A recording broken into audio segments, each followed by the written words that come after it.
Bom dia, famílias, amigos, amigas, irmãos, irmãs. É um prazer muito grande, de coração, estar falando com vocês, estar tendo essa oportunidade que hoje a tecnologia nos favorece, né? A oportunidade de estar conversando com vocês, aqueles que hoje, neste domingo gostoso, aqui em São Paulo está nublado, mas um domingo gostoso, tranquilo, né? E que seja um domingo abençoado para todos, né? Para todas as famílias, né? Depois da gente desfrutar da palavra de Deus, né, com o coração aberto, mantendo contato com as famílias que frequentam a igreja, né, com mente aberta, que realmente estão sensibilizados com tudo o que está acontecendo, que não desanimaram em hipótese nenhuma, estão firme e forte, né? Eu encontro com os meus amigos aí, tanto católico, evangélicos, espíritas, pessoal tudo, sabe, de boa fé, todo mundo preocupado com o Brasil, e é bacana isso, sabe? Eu também encontro colegas que acham que o buraco já está fundo demais, que o Brasil já foi pro brejo, né? Tem um amigo meu empresário que ele fala que tudo isso que está acontecendo, existe mãozinha dos Estados Unidos, né? Tanto é que tem sentido, tem muito sentido, né? Na parte econômica, me parece que houve sim pitacos dos norte-americanos e eles estão coordenando essa situação. E lá eles fazem o que tem que fazer, né? Eles não deixam, eles não permitem que o país tome tanto prejuízo quanto aqui, né? Aqui, infelizmente, nós temos uma cultura, e essa cultura ela vem de muitos anos do passado, né? Então, nos causa uma grande preocupação. Ainda eu entrei à madrugada, que os meninos, né, a gente chama de criança, mas tudo homem barbado, né, as meninas, convidaram para assistir um filme, A Cabana. Achei muito legal, muito interessante, né? A Cabana, recomendo inclusive, né? Pessoal que queira ver um bom filme, é um filme interessante, prestem bem atenção no que o filme quer transmitir para as pessoas, né? Existem filmes que não são meramente ficções, etc. São filmes que o autor ele quer transmitir uma mensagem ao público, né? Tem todo o sentido do mundo. E foi muito bacana. Então, hoje de manhã, já conversando com outros amigos sobre a igreja, sobre os caminhos que nós temos que tomar, né? Não perder a esperança, ter ânimo, coragem, né? Calma, né? Sensibilidade, sabedoria, que às vezes uma palavra, uma frase mal colocada acaba por prejudicar ao invés de ajudar. Eu, particularmente, eu quero ajudar sempre, né? Não quero prejudicar ninguém, não, né? E se tiver que fazer alguma crítica, alguma acusação, eu gosto de fazer de forma embasada, né? Eu sou inimigo de injustiça, cara. Seja lá qual for. Passei 30 anos na Polícia Militar, podem ter certeza, tenho minha consciência muito tranquila. Com o pior marginal que eu prendi, e teve marginais aí perigosos que eu prendi, eu tratei respeitando os direitos dele, né? Então, só aqueles que provocaram ações que infelizmente motivaram uma reação, então infelizmente não teve como, porque primeiro o trabalhador, primeiro aquele que está cumprindo o seu dever legal, né? Depois aquele que está infelizmente tendo uma conduta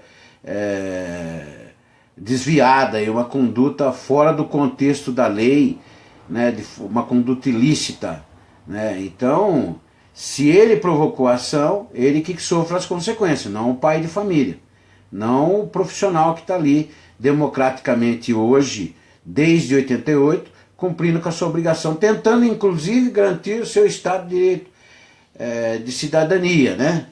Então, acho que é por aí. Bom, e o país que cria esses problemas, não é a polícia não cria nada disso, quem cria são os governantes. Os governantes, esses políticos corruptos aqui no Brasil, que é a grande maioria, eles que criam toda essa situação. Então essa cultura que vem do passado, infelizmente, nos prejudica por demais. Por exemplo, no passado, lá atrás, nós tínhamos quem? Né? Primeiro era Portugal explorando o país, né? Tirando tudo que era riqueza, tudo que era de bom, sugando o país. Não só Portugal, né? Existiam outros, os franceses, existiam os espanhóis, existiam os holandeses, né? Enfim, aqui escravizando os negros, trazendo os negros da África, escravizando eles, escravizando os índios. Então veja que são ações lá atrás, e a coisa vem vindo, né? Aí você do nada, um cara, ele conquistava aí terras, matando pessoas, matando famílias, né? Ele conquistava terras e mais terras, e aí ele recebia o título de coronel, né? De coronel não tinha absolutamente nada, né? Então ele passava a ser denominado como coronel. Ah, é o coronel, que era o grande fazendeiro, o grande latifundiário. E ele mandava matar e mandava morrer. Mandava matar e mandava viver, aliás, né? Mandava matar e mandava viver. Era o coronel, era o manda-chuva, era o cara, né? Então, vejam a cultura desde lá de trás, né? Manda quem pode, obedece quem tem juízo, né? Quem que prevalecia? Prevalecia o poder econômico, né? Que conquistava através do dinheiro, né? O poder político. Então sempre foi assim, e o povo sempre foi explorado, sempre passou por dificuldades, sempre sofreram as consequências. Foi com escravidão, foi com...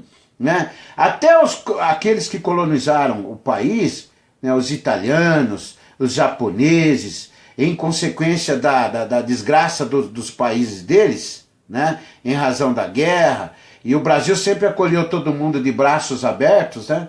Enfim, né? E aquela coisa, eles acabaram trabalhando, né? Trabalhando, conquistando terra, porque na época os italianos trocavam trabalho por terra e eles foram conquistando espaço.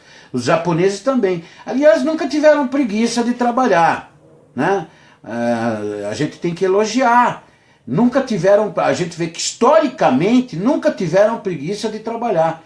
Sempre batalharam muito para conquistar os espaços deles, né? E óbvio que vocês veem, hoje em dia, né, eu fiz segurança para uma família de japoneses e eu admiro muito a cultura japonesa, né? Muito, muito, muito, muito. Sabe, sempre comentei isso com os meus filhos, com a minha família, sabe, as experiências que eu tive com os japoneses através dessa família. Mas uma coisa que eu não gostei foi a discriminação. Eles pagavam metade do que ganhavam o japonês na empresa, né? Os japoneses aqui no Brasil, no nosso país, eles ganhavam o dobro do que o brasileiro ganhava no mesmo trabalho, executando a mesma função.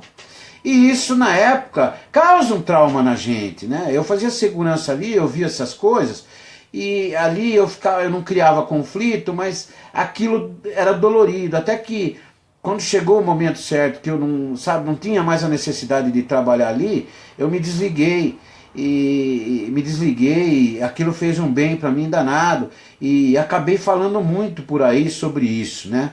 Combatendo muito, inclusive agora, o Brasil com a abertura das fronteiras, né, para essas pessoas, né, que estão vindo dos seus países, né, como a Síria e outros países que estão em crise, guerra, né? Essas pessoas que, por exemplo, na Sicília estão entrando lá, morrem no mar, é o povo, gente, é o povo sofrendo consequências do que esses caras fazem, esses caras que detêm o poder econômico e político, né? É o povo sofrendo. Agora, é aquela história aqui no Brasil, né? A lei que agora, sancionada pelo atual aí, o presidente da República aí, ela é uma coisa bacana para o ser humano, valoriza o ser humano, né? Para nós, povo brasileiro, que somos na grande maioria cristão, para nós é bacana ajudar essas pessoas, mas só que nós precisamos criar regras, né? Nós precisamos criar critérios, né? Para não bagunçar tudo. Nós precisamos fiscalizar as nossas fronteiras, né? Tanto para não haver invasões, né? Quanto para não haver tráfico de drogas, né? E tráfico de armas, né? O Brasil está caindo pelas paredes, sabe? Está caindo. O Brasil está com 15 milhões de desempregados. Então, nós já temos problemas pra caramba provocados por esses caras. E ainda nós vamos receber mais problemas para resolver. Então, de repente eu penso que essas pessoas que enveredarem para o Brasil, elas ou têm um recurso financeiro, né, que já estão trazendo de lá, e aqui vale mais, porque como os japoneses vão trabalhar lá, voltam para cá, fazem o seu pé de meia, e aqui eles constroem um comércio, constroem uma situação que aqui eles não teriam essa condição, né? Mas lá eles têm. Então eles vão para lá, trabalham, até brasileiros vão para lá, trabalham, voltam para cá para construir um patrimônio. Então vejam como são as coisas, né? E o brasileiro, como fica, né? E o nosso povo? Nós precisamos pensar no nosso povo, né? Acho que cada nação, os governantes, né? Todo mundo, as igrejas, tem que pensar no nosso povo. Nós precisamos nos preocupar com o nosso povo. Primeiro com o nosso povo, as necessidades do nosso povo. Quantas pessoas estão morrendo de fome, por falta de atendimento, por conflitos, né? Em detrimento da falta de educação. Como fica o nosso povo, gente? Então essa é a pergunta, é uma primeira pergunta que eu deixo no ar para vocês.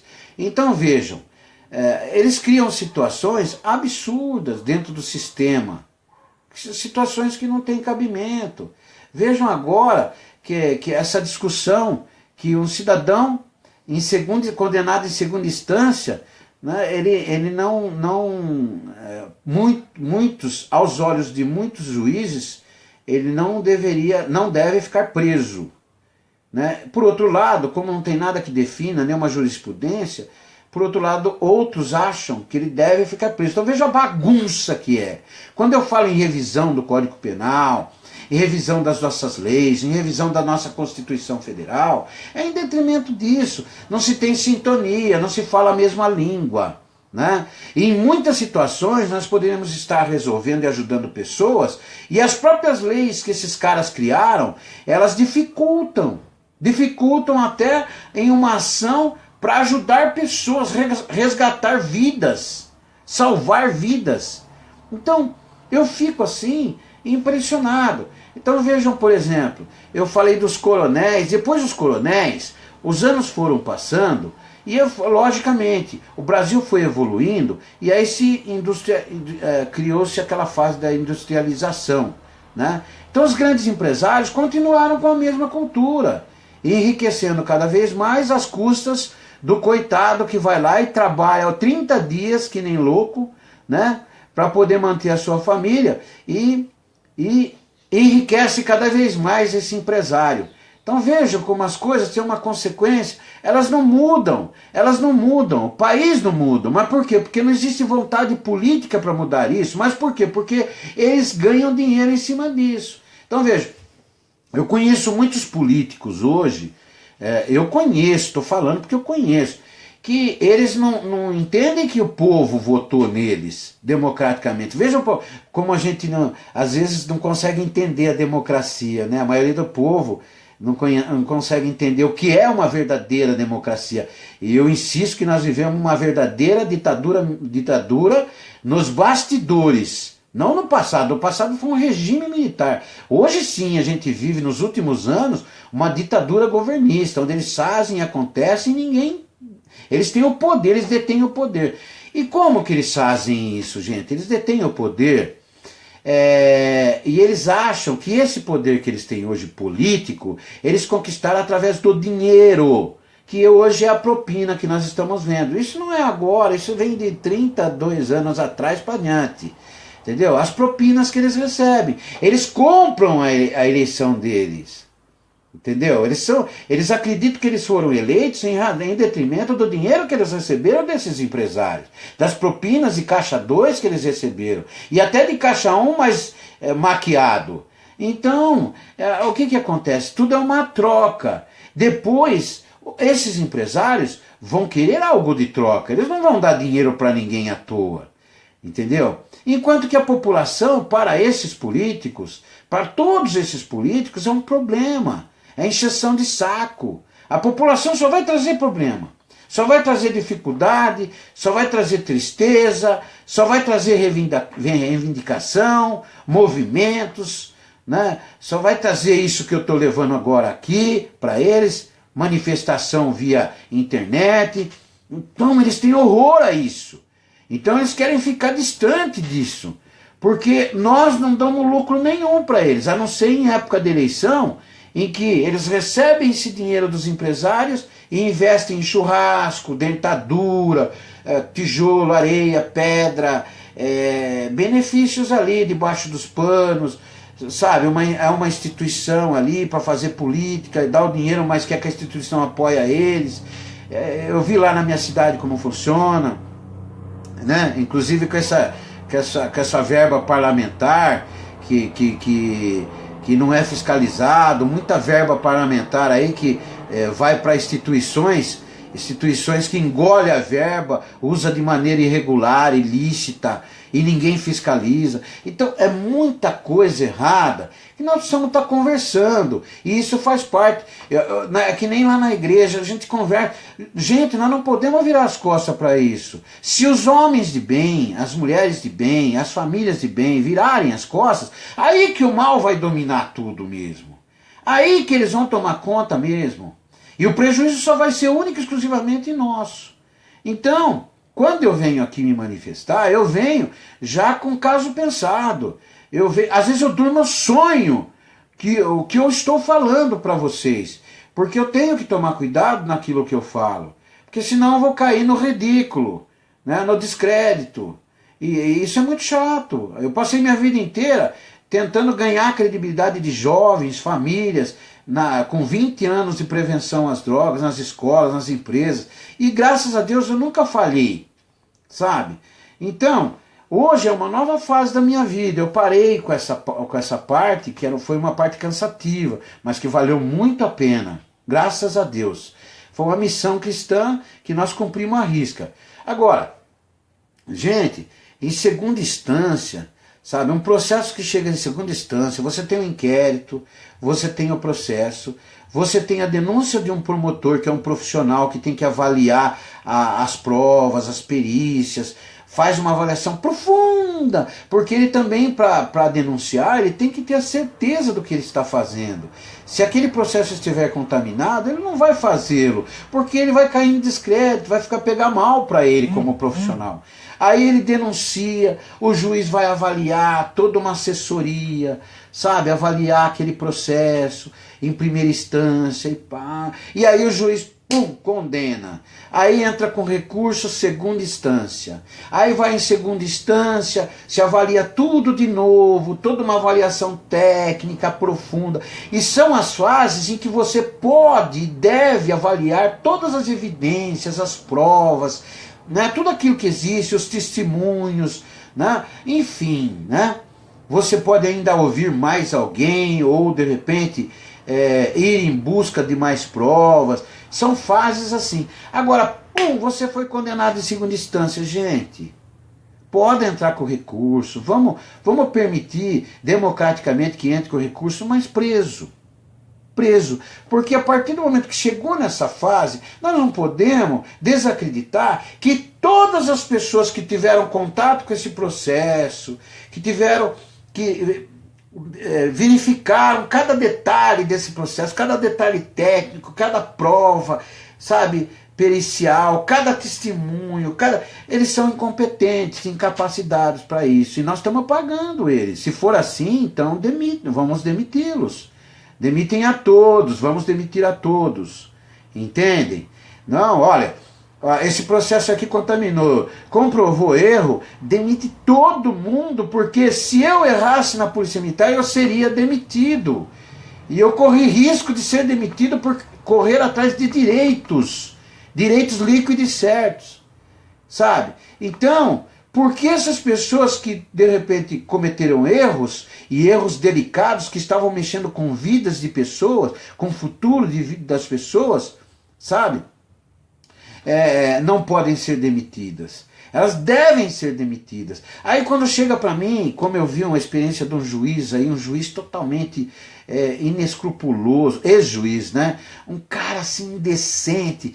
Ele era juiz em Minas Gerais e ele colocou a esposa para trabalhar no local onde ele trabalhava, como juiz, né, no fórum lá, e ela não comparecia para o trabalho, mas recebia mensalmente. Ao ser descoberto, foi comprovado, ele foi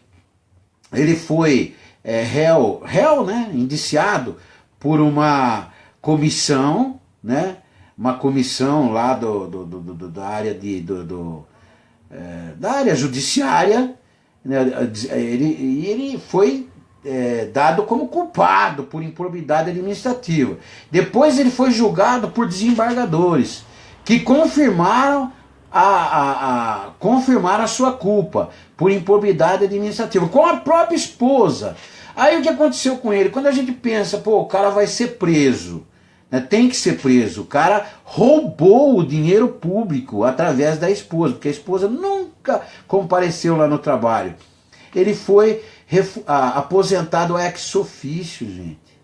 Ele foi aposentado ex officio em detrimento da condenação dele como corrupto, como improbo, sabe? Então, quando você vê uma situação dessa no Brasil, gente, isso fazem anos. Aí ele veio para São Paulo advogar aqui e apesar do conhecimento dele, de ser um cara culto, de um QI avantajado, ele era um inescrupuloso, um cara que só pensava em meter a mão no dinheiro dos outros, né? Eu não posso falar o nome dele, nem o local, mas é a realidade. Eu tenho documentações que comprovam isso. Toda documentação comprova isso. Estava no processo que eu entrei no Ministério Público. Então, veja, o cara, um monstro, e ele, ao invés de ser demitido e condenado e ir para a cadeia, ele foi aposentado ex officio. Então, gente, não pode, sabe? Se fosse uma coisa assim, boba, que nem teve um amigo meu na Polícia Militar, ele era pastor, ele era policial militar e ao mesmo tempo exercia a função de pastor. A polícia aposentou ele ex officio, mas gente, ele era pastor, gente, né? Teve um outro amigo nosso, que ele era capitão da Polícia Militar, né? E ele era coordenador de um curso de Direito numa faculdade de Direito, né? O Capitão Vander, esse eu posso falar o nome, Capitão Vander, né? Grande Capitão Vander, está na minha página de Facebook, é só procurar ele, Vander, Dr. Vander. Ele é excepcional, um cara que tem um conhecimento em ciência jurídica excepcional. Aí o que acontece? Ele foi reformado ex officio também, porque ele não poderia exercer a dupla função. Ou seja, ele não poderia ser capitão da Polícia Militar, embora cumprisse com a sua obrigação rigorosamente em dia, que eu sou testemunha disso, certo? Mas ele não poderia exercer essa função de coordenador do curso de Direito dessa faculdade de Direito. Então veja as injustiças, veja os absurdos, gente, que acontece, sabe? Então são coisas que acontecem que não dá para aceitar. Não dá, desculpe, mas não dá para aceitar, sabe? São coisas absurdas, gente. São coisas absurdas. Então, você vê aqui um processo que chega em segunda instância, né, e não aprisionar os réus, infelizmente, essa é uma demonstração de que nós precisamos revisar o Código Penal e a Constituição Federal imediatamente, sem demora, porque a cada dia mais o povo toma mais prejuízo e se sente mais injustiçado ainda. Porque esses caras têm que estar na cadeia. Eles devem estar na cadeia. Vejam hoje, né? Eu falei dos coronéis, aí eu falei dos empresários do passado. Segue a vida, né? Segue Brasil. E hoje, esses caras aí, eles foram eleitos pelo voto popular, democrático popular. Então onde está a democracia? Né? Onde está o Estado de Direito democrático? Então você votou nele, você elegeu ele. Ele só poderia ser eleito pelo seu voto. Mas ele acha que foi eleito pelo dinheiro que o Joesley deu, que o Marcelo Odebrecht deu. Né? Aí o que eles fazem? Eles favorecem esses caras ainda mais. E eles ficam mais milionários ainda. E o povo mais pobre ainda.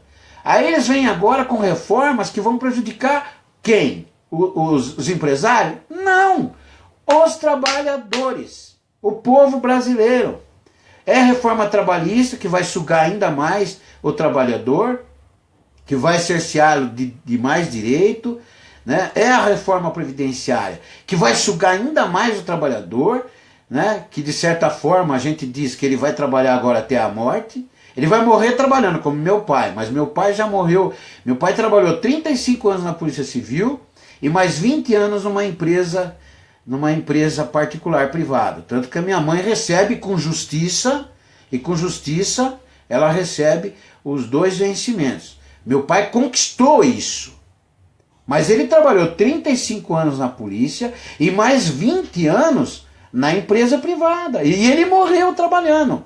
Ele passou mal no emprego, 15 dias depois ele morreu com câncer no intestino. Aí é diferente. Mas é assim que os brasileiros serão a vida dos brasileiros com essa nova previdência.